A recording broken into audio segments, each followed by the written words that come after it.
যেহেতু এসেছি বর্ধমান ১০৮ শিব মন্দিরে, তাই বাচ্চাগুলোর ভীষণ আগ্রহ ছিল যে আন্টি এখানে ১০৮টাই শিব মন্দির আছে তো, প্রতিটা মন্দির কিন্তু ঘুরে দেখব আর কাউন্ট করব। তবে ১১ ১২ কিংবা ওই ১৫ পর্যন্ত গিয়ে আর কাউন্ট করা হয়নি। একদম ১০৮টা শিব মন্দিরই আছে, প্রতিটা মন্দির ঘুরে দেখেছি। আর সেদিনই ছিল প্রচণ্ড গরম, মানে পা দেওয়াই যাচ্ছিল না। যাই হোক, খুব তাড়াতাড়ি করে সমস্ত মন্দিরগুলো দর্শন করেছি। তারপর চলে এলাম মন্দিরের মধ্যেই যে একটা বিশাল আকার পুকুর আছে, সেখানে তো বেশ অনেকটা মাছ ছিল।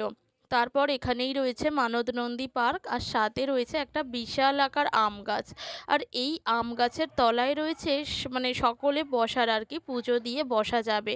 কি মারাত্মক একটা শান্তির জায়গা জানো তো। মানে পাখার হাওয়া তো অবশ্যই শান্তি, কিন্তু এই গাছের তলায় বসার মতো শান্তি সেই মুহূর্তে আর ছিল না।